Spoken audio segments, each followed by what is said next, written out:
بەڵام ئێمە دێین دەسەخەینە سەر لە کارکردندا بێ ئینسانی ئیماندار چی بکە. ئەوە گرنگە. هەمومان دەزانین کاسبی بکەین، بەڵام ئایا کاسبیەک کام کاسبی بکەین؟ ئەوە گرنگە ئینسان بزانێت. تەماشا بکەین قورئانی پیرۆز لاپەڕەکانی هەڵدەینەوە ئایەتێ وەرگین وقل اعملوا فسيرى الله عملكم. پەروەردگار داوامان لێ دەکا کار بکەین و پەروەردگار کارەکانمانش دەبینێ، کردەوەکانمانش دەبینێ لە ڕۆژی قیامەتدا لە دنیاشدا. ئێستا هەمومان لە دنیادا مەشغوڵین بەم دنیایەوە. دنیای فانی چەند ڕۆژێکە و دەڕاو تەواو دەبێ. خەڵکێکی وایە لەبەر خاتری ئەم دنیایە خوای لە خۆی کردووە، کەسوکاری لە خۆی کردووە، هەموو شتەکانی کردووە لە خۆی لەبەر خاتری ئەم دنیایە. وا دەزانی ئەم دنیایە تەواو نابێ. کەسانێک هەیە ماڵ خوا نابینێ تا و ڕۆژەی ئەمرێ بە مردوو دێنە ماڵی خوا. وا دەزانێ ئیتر دنیا تەواو نابێ. باوشی داوە لە دنیا پێی بڵێ کاکە بۆ ڕوو ناکەی لە ماڵ خوا، بۆ عیبادەت ناکەی؟ دەڵێ وەڵی کاتمان نییە مەشغوڵین.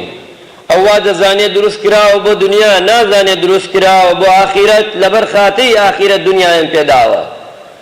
ئەم دنیای امتحانە و دەڕاو تەواو دەبێ. ئەبێ ئینسان بزانێت زۆر جار ئێمە لێمان تێکچووە، ئەمەنە مەشغەڵەتی دنیاین، قیامەتمان لە یاد چووە.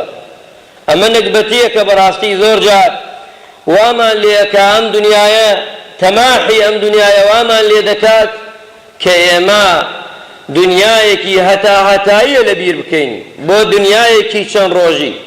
پەروەردگار پێمان ئەڵێ کار بکەن، کردار بکەن، بەڵام خوای متعال کردارەکانتان دەبینێ لە حەوت تەبەقەی ئاسمان لە دنیادا و لە قیامەتیشدا ئەی خاتە ڕووتان کردارەکانتان، پێتان دەڵێ ئەمە کردارەکانتانە، ئێوە ئەنجامت داوە فڵان کەس. ئەی مرۆڤ، ئەی ئینسان، ئەمە کتابەکەتە، ئەمە کردەکە کردار و کردەوەت لە ناو ئەم سجدەدا هەمووی نووسراوە. کەواتە ئێمە لە دنیادا ئێستا هەرچی بکەین پەروەردگار لە حەوت تەبەقەی ئاسمانەوە دەمان بینێ، سبەینێش دوو سبەیشی لە قیامەتدا محاسەبەمان دەکات. بۆیە تەماشاکەین پێغەمبەری خوا صلی الله علیه وسلم بچینە خزمەتی. پێغەمبەری خوا صلی الله علیه وسلم ئەفەرمێ مرۆڤێک، ئینسانێک ئەگەر بچێت بۆ سەر جەوڵەکان دارێک کۆکاتە و بێنێ و بیفرۆشێ لەسەر شان و هیلاکی و ماندووی خۆی، لەوە باشترە دەست لە خەڵکپان کاتەوە. بۆیە مسڵمانە عەزیزەکان، ئەو کەسانەی کە دەست پانەکەنەوە ئەگەر بە تاکید دەزانی مستحەقە بیدەرێ، مستحەق نییە مەیدەرێ، خێرت ناگا. ئەزانی بۆ پێغەمبەری خوا صلی الله علیه وسلم ئەڵێ ئەو کەسە خوا خۆشی ناوێ لە خۆڕایی دەستپانەکاتەوە لە خەڵک، کارێکی خراپەکە، تۆش دەڕۆی یارمەتی ئەدەی، ئەمە فێرێکەی تۆ. ئەبێ وریابین، بەڵام ئەبێ لەگەڵ ئەمەشدا وریابین، بزانین بە تەکید ئەمجا قسەی تیا بکەین.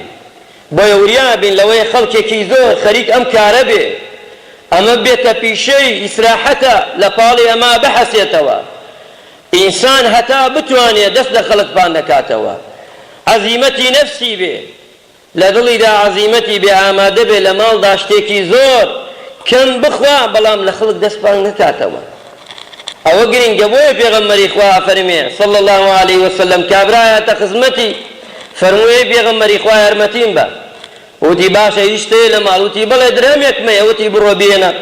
بۆی بەش کرد و وتی بڕۆ لە بازار کاسبی بکە، فێری ئەمە مەبە بە خەڵکی بڵێ یارمەتیمدا. پێغەمبەری خوا صلی الله علیه وسلم ئاوا فێری کردووە.